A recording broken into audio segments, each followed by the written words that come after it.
Hello to all the comic fans, Marvel geeks, and all the nerds in between. Welcome to another episode of the Vigilante Vibes podcast, where we talk all things Marvel and other parts of nerd culture, like comics and movies, without the toxicity that's taken up way too much space in all the fandoms. I'm your host, Megan Nicole, and today I am so very pleased to introduce a very special guest. Today I am joined by someone who has brought an incredible story to the world of comic books through his work on the Madcaps. Please welcome Ray Jamison.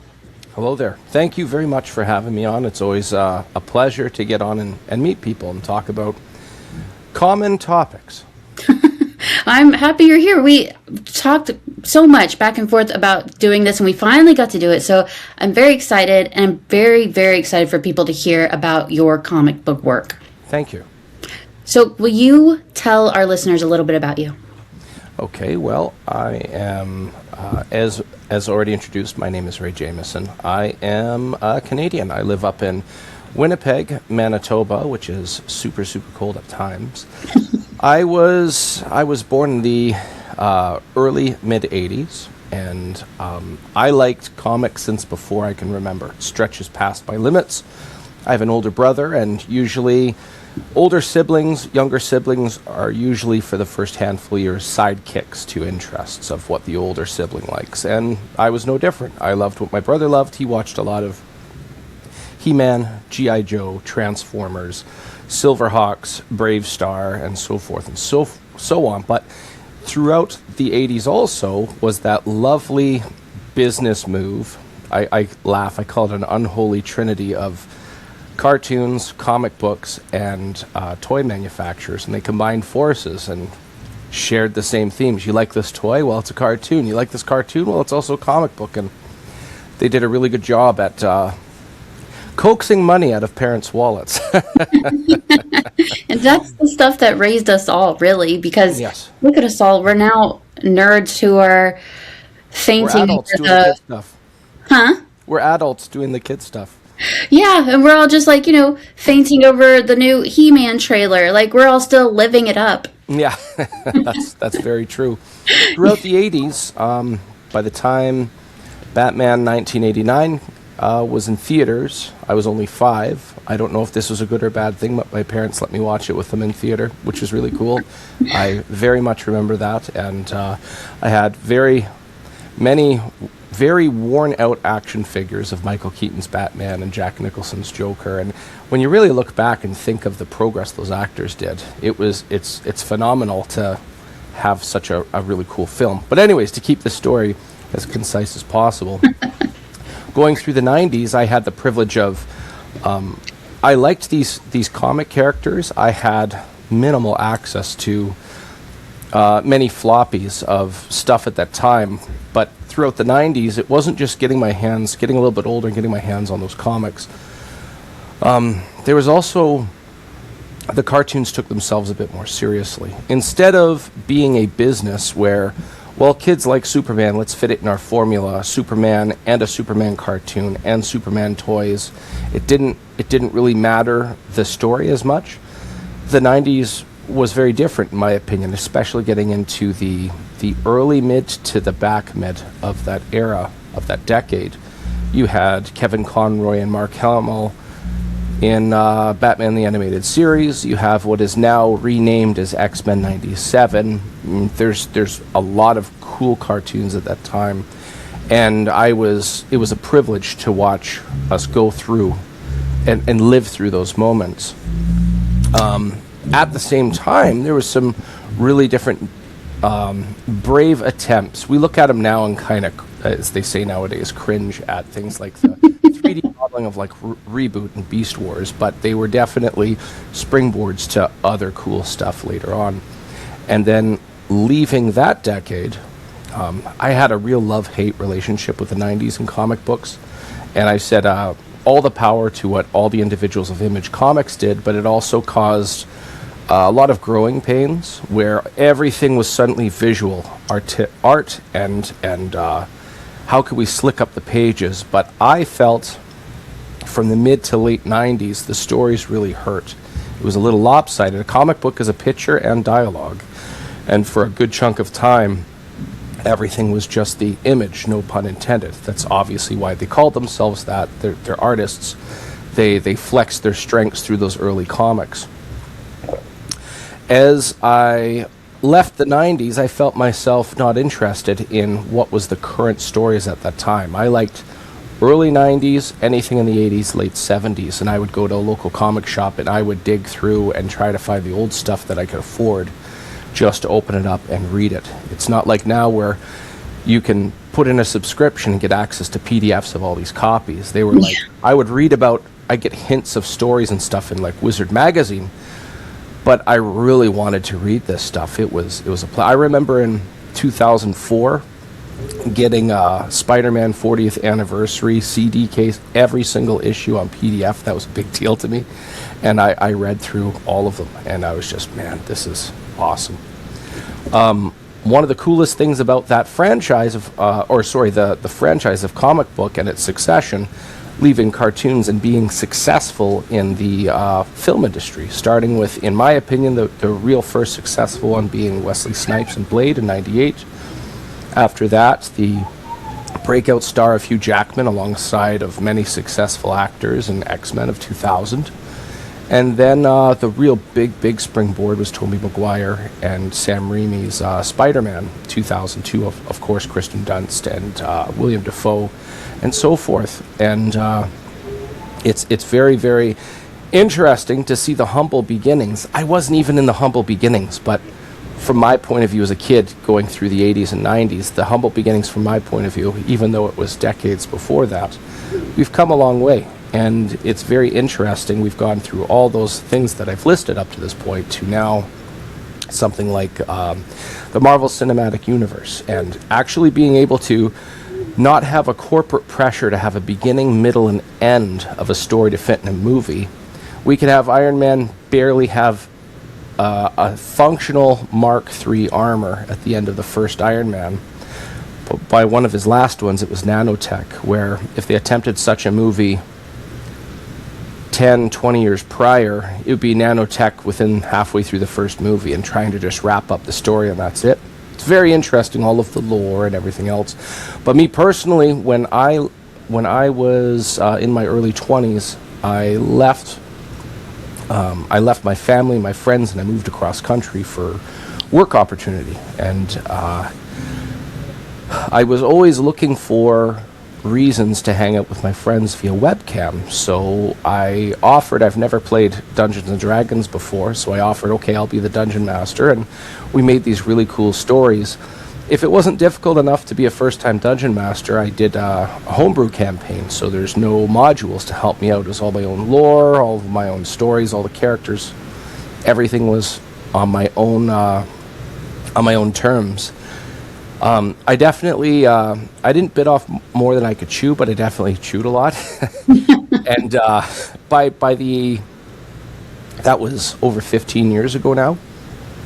And it's very interesting, all of the really cool stories we built. I wanted to express some of these stories, so I wanted to turn it into a comic book. It was something I really appreciated.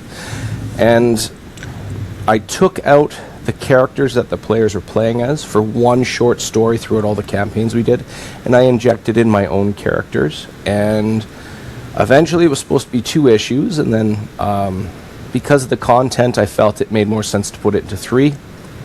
And that is pretty much the grounds of how the Madcaps started. So this April we'll be having our 3rd and final issue. You can get all 3 issues through this upcoming Kickstarter campaign on April 16th, and that is the long and short of how this comic came to be.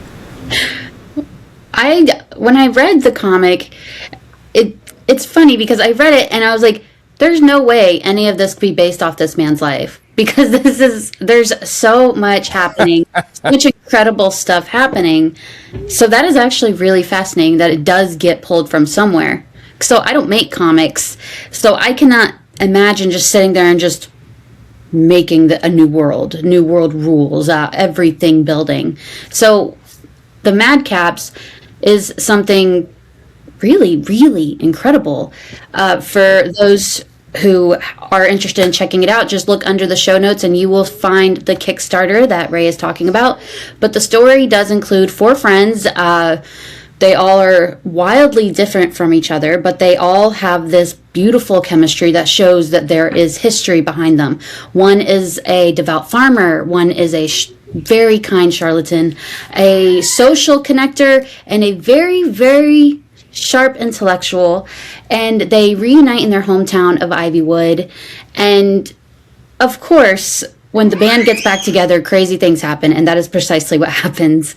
And I read like a month ago, I read both of them, and at the end I was like, wait a minute, no, I want more. I need more.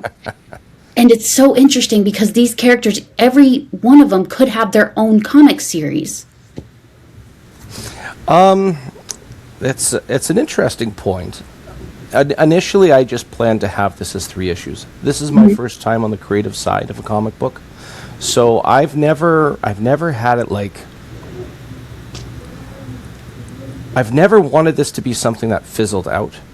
So if you look at a lot of like TV shows and networks cancel them after 1, 2, maybe after 1 season, maybe after 3, and there's unresolved story arcs and other dynamics like that, fans are disappointed and stuff. Overseas in Europe, especially in like Britain, they're more likely to make a show but plan to finish it after X amount of seasons. It's very, very different aspect. For myself, between the 2 examples I just gave, I didn't want to do something like, I'm not arrogant enough to say, this is going to be an ongoing monthly, and I'm going to be riding this out for the next 30 years of my life, and have it fizzle out after 6 issues. I would hate for that to happen. So instead what I did was I'm going to tell this little mini-series, feel the waters. If there's an interest, the interest will dictate whether this is worthy of the comic industry. The only thing I couldn't control myself writing the story. It was up to me for what talent I brought on board, and I brought talent I felt was worthy of the story. And between that, my attempt is to make something worthy of the industry, but it's up to the fans in regards to popularity and quality and stuff. I do not want to measure any of that until the entire miniseries is out to the public. So once that miniseries is done, there's options on the table. I'm content if I walk away from this and that's it. I'm content. If there's enough of a following and it's in my best interest to do so, I'm happy to continue stories with 1 or more of these characters. I do love where your head is at when you say you're just kind of putting it out there that it's, it's a mini series, and I feel like there are a lot of comic book creators who have this huge, their eyes are bigger than their stomach, and they think they're going to continue a same story forever. And it's like, major publishers can't do that. So I do like that you're looking at it in a more realist point of view. But I will say, if you ever feel the need to do a one-shot for each character, like where Sarlacc came from or Dunnan came from, I would be very pleased about that. Well, I take that as a big compliment. Something that was very difficult for this miniseries is being able to establish something about characters to give readers a reason to relate or be interested in them. One compliment I had is page 1 of the first issue. Somebody pointed out, and I didn't realize this, but in one form or another, I introduce 3 of the 4 characters right away. And one of them is narrating, and then 2 of them are on the back of a wagon coming back to Ivywood. And some feedback, I've had some people read the script to all 3, and I consistently had the same thing where each one of them thought that Chazgo was not on the level and was not to be trusted.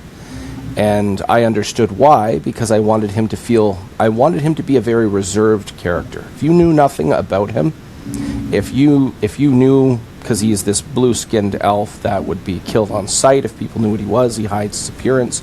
If you knew only the disguise, no big deal. But if you know that he's got something else going on and there's not much delve deep into it, it doesn't feel right. So in order to give him a bit more, for lack of better wording, humanity, I had him narrate the first issue through a letter he's writing to an individual known as Annette.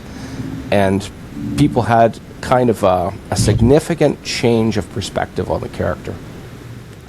That's so interesting. I read him. He was one of my favorite characters because I felt like there was so much about him I didn't know. And I feel like we're only the tip of the iceberg. Like, he can change forms. He has all these different powers. His blue form is really, really cool. Like, I love that. And I'm so surprised to hear that people thought he was like a secret villain or something. Well, the thing about Chazgo, so the blue skin, this happens in real life with humans. If humans ingest enough silver, it actually tattoos their skin blue. That's a real thing. You can look it up. One guy was interviewed on Oprah. The guy looks fake. He looks like Papa Smurf, essentially. When you look at it, it looks like he's getting ready to be on set for a TV show or a movie or something. It's quite jarring. Chazgo has a similar dynamic. His group of elves that he's a part of, they're known as Argers. They live in a mountain range that's riddled with silver deposits. So this generational exposure to that environment has essentially given them that same effect. But of course, because it is fantasy, all that silver in his system makes him highly resistant to magic, which is a really cool byproduct of his thing. His people, he finds, are he considers them dysfunctional. He's kind of embarrassed of who he is. So basically, his people worship the mountain, and they think the mountain protects them. They think the mountain as some type of deity is protecting them from magic, but in reality it's the silver in their system. They would be classed as what one would call xenophobic. They want nothing to do with outsiders. So like mages, merchants, and any like mercenaries, they all stay clear of that mountain range. If Chazgo was seen, he'd be killed on sight, which is kind of ironic because he's worked his way up as a representative of a noble. So basically, when he left that mountain range, where do I go? Everybody's going to kill me, or I stay with these people that I'm embarrassed of. What do I do here? And this being, which has not a lot of details have been given, but she gave him his necklace piece. It's a rook. He fashioned it into a necklace, and through that, she's been able to bypass his resistances on magic, and he's able to cast some spells, which you see through the book from his three-eyed albino raven pet named Mx, and being able to like blast light or hide his appearance, which is a very crucial one for him in regards to survival. The three other individuals are the only ones that know what he actually is. So he's very, very reserved, and it's all strictly survival instincts for him doing that. Huh. You said a lot. He's still my favorite. I still like him. And I did just look up the humans with the blue skin, and oh my gosh, I had no idea. Yeah, it looks fake. It looks. It does, but it's just crazy. If you guys have not, if you didn't know, now you do know. But I love on YouTube, Oprah. Just type in Oprah interview blue skin. I'm sure it'll come up.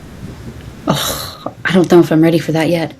But what I love so much about these characters is like. They're also so different. Like Chazgo, he, like you said, he's very reserved. He kind of keeps to himself. And these other people on his team, they're the only ones that know what he is. And you can see that he does not trust easily. He does not open himself easily, but he does to them. Mm-hmm. And their chemistry with each other is just so off the charts. I think it showed the best when they, in the second issue, when they said, family needs help. I think that's when it was like, okay, they are a family. That's what it felt like to me. Yeah, family in danger. Yes, that's what it was. When you were saying about these characters being very different, they have a common theme. It's just expressed very differently. And the theme is, who am I and how do I fit in the world? Which is not a reinvention of anything. And I know that's pretty much done with every character ever written in history. But Chazgo, since we were just talking about Chazgo, if you look at Chazgo, his thing... With all four of them, I tried to make it feel like every human being can somehow relate universally. So Chazgo is a very, very straightforward visual one. He hides who he really is, and I think every human, in some form of another, especially with first impressions, they don't wear their identity on their sleeve. If I said I shoot guns and knit scarves, I don't do any of those things, but if I did, some people would be taken ajar by that. And those are obviously nothing compared to something like Chazgo, who his very appearance scares people. And I think many people can really relate to hiding parts of themselves depending who they're around. If you look at Madcaps, he's very different. He is visually, he doesn't hide who he is. He doesn't know too much about his people. And some people, I know there's many people that I wish I knew more about my parent or my grandparents, or they came from this country. Maybe I should know more about those people, might understand a little bit about myself and how I was raised, etc., etc. Madcaps grabs onto any type of even minor reflection of his culture, of the people that he doesn't know anything about. He was raised by humans and hatched as an egg and raised accordingly. So that armor is ceremonial. He's not a skilled fighter, but looking at him, you'd think differently. Wielding a blade, having that armor on, you think he's a mercenary or a soldier or something. But in reality, despite him being over 6.5 feet tall, over 350 pounds in weight, he does the opposite, where Chazgo downplays who he is. Madcaps, it's all like, leave me alone. I'll look intimidating, so people will leave me alone. Sarlacc, the devout farmer, he is a full-blooded farmer. His people, unlike your average dwarf, his group of dwarves, they left the mountain range and decided to start farming fertile land. They decided to start in the middle of a swamp, which is something a stubborn dwarf would do. And over generations have been able from the inside out start terraforming the swampland. Because it's fantasy, swamps tend to have odd creatures in it, so culturally speaking, Sarlacc is good at tracking down and pacifying things that go bump in the night.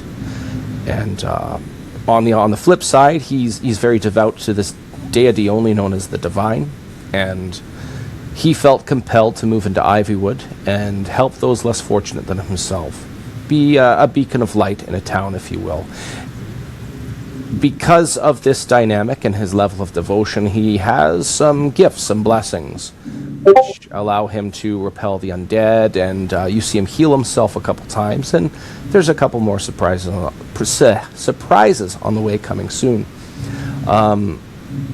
One of the most interesting things about Sarlacc compared to the other two, he chose to go to a place to be different. And he's more dedicated to what he can do as opposed to what he's going to get out of. So something like Chazgo is terrified to show who he is. Someone like Madcaps overplays being intimidating to be left alone, where Sarlacc kind of just, this is who I am, and I'm going to take some lumps from this in a city that's predominantly human. I think lots of people can either know somebody like that or have done that. You know what, this is the better thing to do. We're probably going to take some lumps on the way, but long term it's going to be worth it. Those kind of people you usually want around you. If you know anybody like that, I'm glad that I know that person. It's a very, very powerful dynamic if you know a friend like that. And then the last one is the half-dwarf, half-gnome named Dunanini. A little bit shorter than your average dwarf, but can't grow a beard. He draws from both bloodlines, but he has a hard time fitting in with either culture. And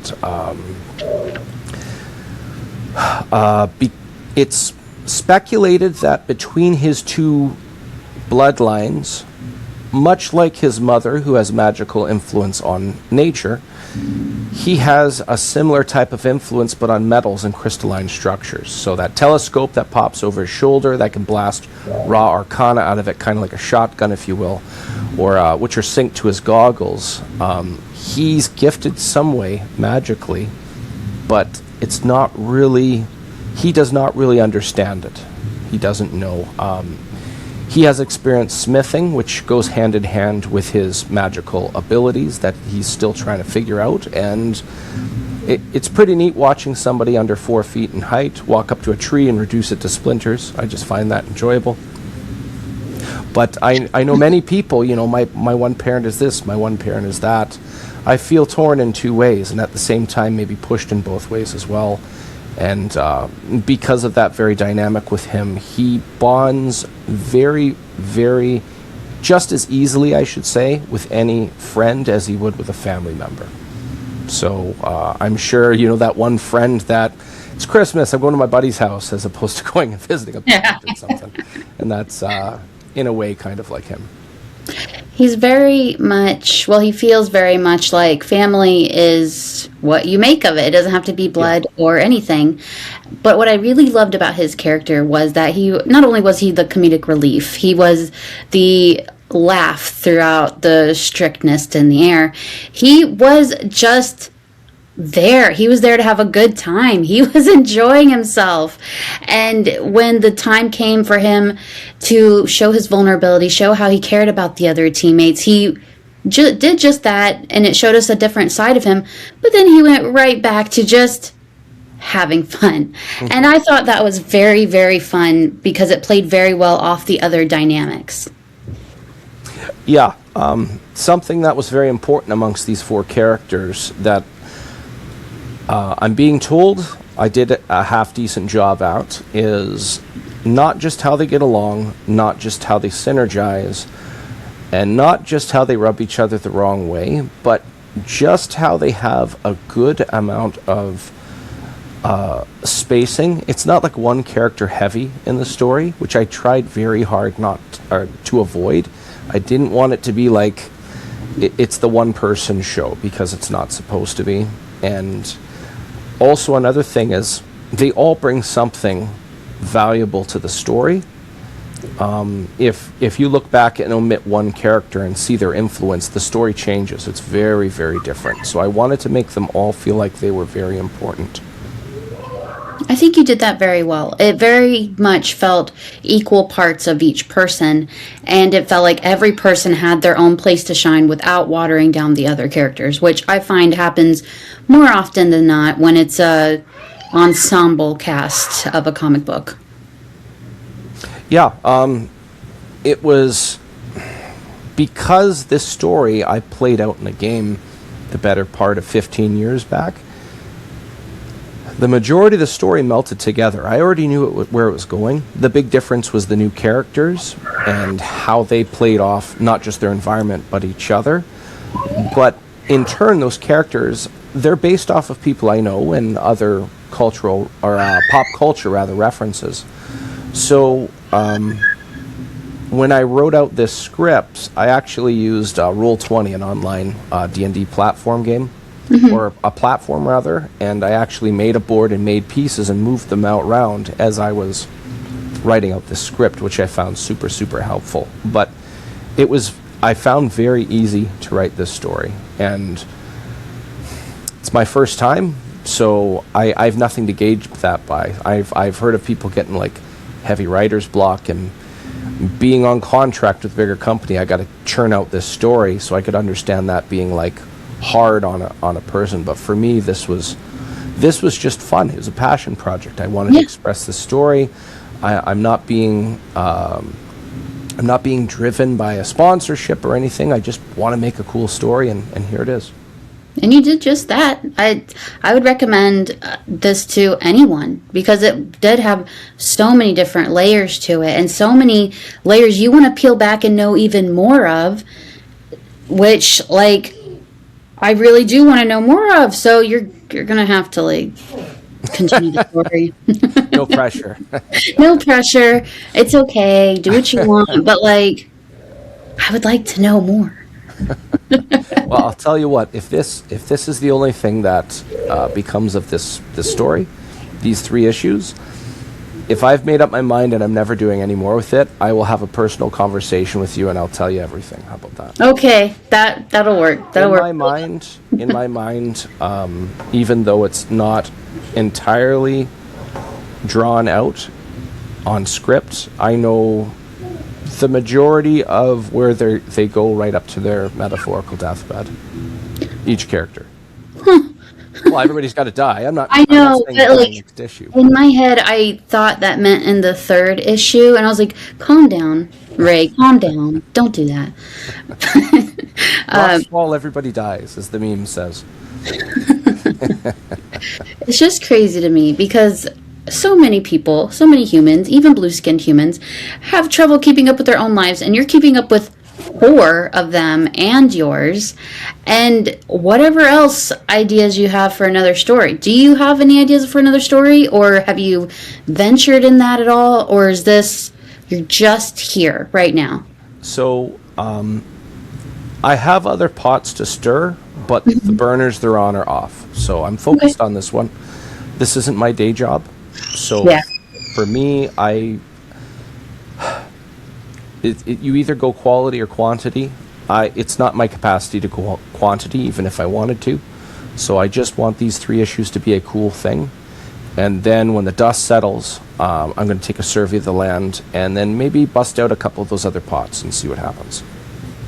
Oh, so the possibilities really are endless. That's very exciting. Yeah, I've also been approached. I can't say who, but I've been approached by 2 individuals to write a story for them. So they obviously are liking what I'm doing, so I'm flattered. There's much to consider, we'll put it that way. I'm very excited to see where that goes. Another thing about your comics that I feel like we haven't touched on is the artwork. Oh, thank you. It is fantastic. It is heavily detailed. There's such beautiful vibrancy on each and every page. And just with the characters' expressions and mannerisms and I guess how they hold themselves, there's no way you don't understand the tone of the story, which I really appreciate as the reader because your characters are telling the story for you. You know, the story can go on or you can read it in the character's body language. And I think that is fantastic. Right on. Well, shout out to my interior artist for issue 3, who also did issue 2, Victor Medina. To quote him, he felt the script I wrote in describing the panels, he felt it was very easy to translate to paper. Yeah. And he felt that the way I described it, I gave enough creative constraints. I've said this on some other podcasts. If someone tells you to think about a painting of a picture, most people, it's going to take a little bit, a minute, maybe 30 seconds, or maybe a bit more than a minute. But if that same person is approached and said, imagine a painting of a picture with a bullfrog riding a bicycle and holding a glass of lemonade, right away all the constraints immediately snap a picture into your mind. And Victor liked how I gave creative constraints, but not so much where I choked out his flair.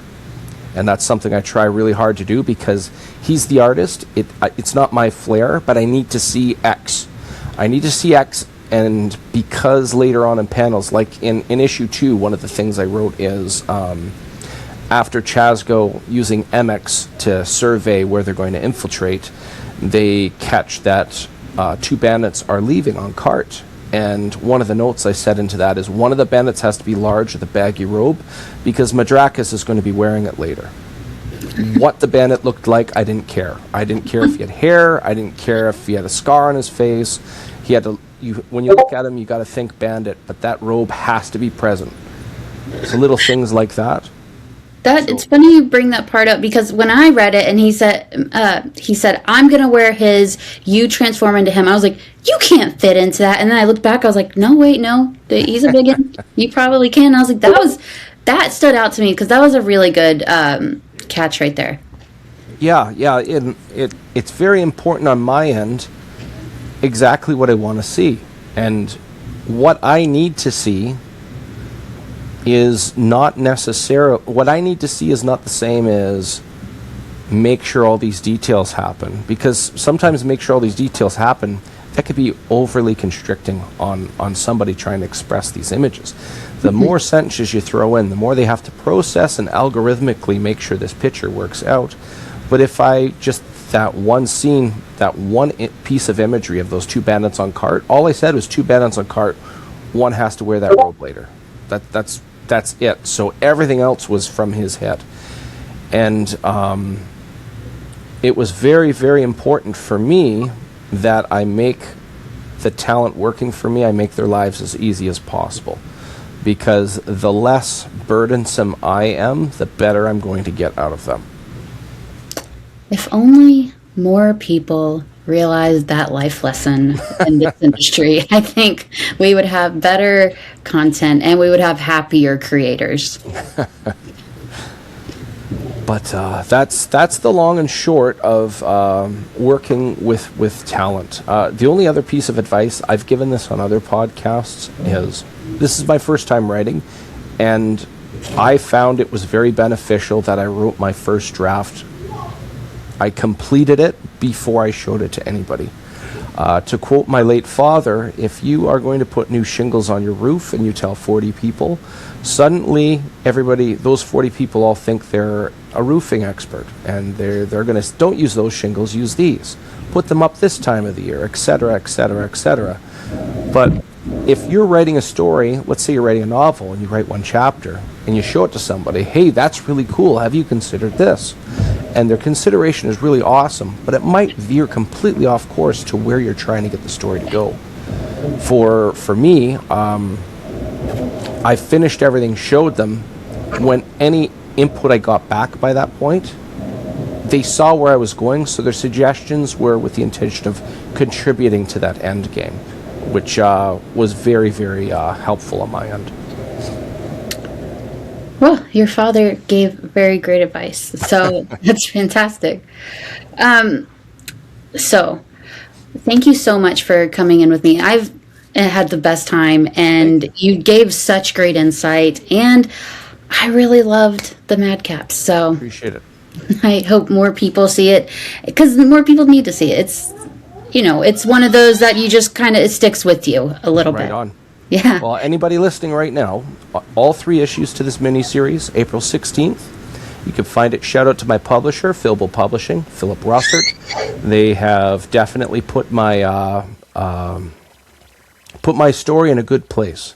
So everything from there comes out of the States. He's in New York, so shipping is relatively low.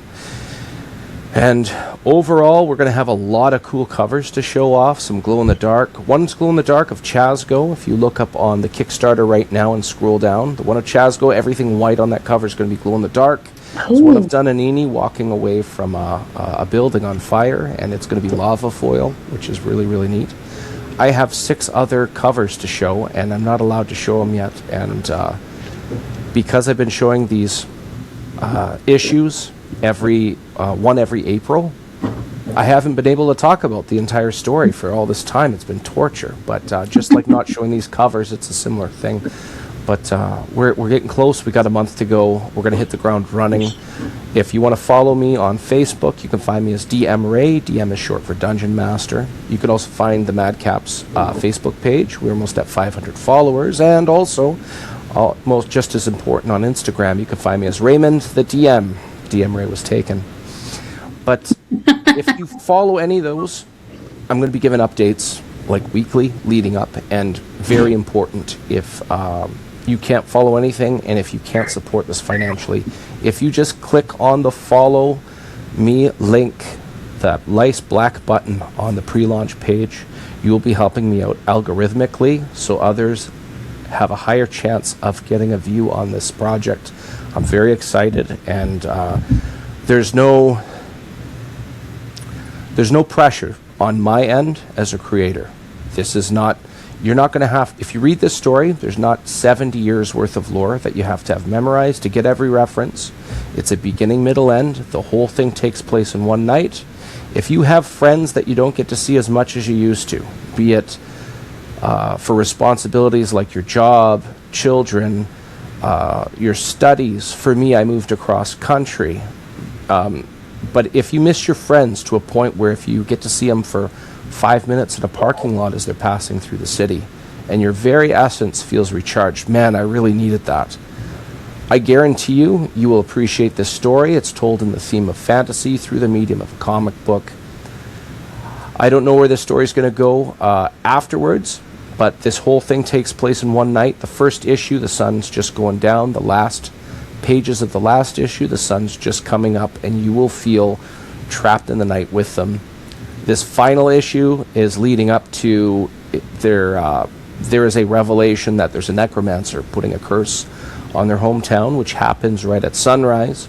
So these 4, they're not the most suited for the job, but they are the closest to get this job done. They're trying to hunt down this necromancer. Lots of action in this last issue, and lots of good story to justify it leading up to that point. So hit that notification, and I promise you it's going to be a good time.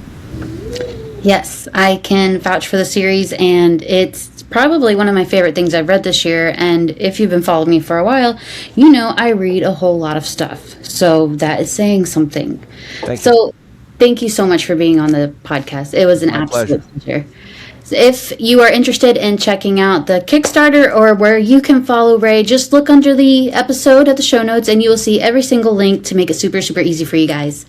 So thank you for listening to this episode of Vigilante Vibes. Wherever you're listening to this episode, click that subscribe button so you don't miss any of my amazing guests like Ray or any future episode. Thanks for listening. I hope you enjoyed it. Have a marvelous night.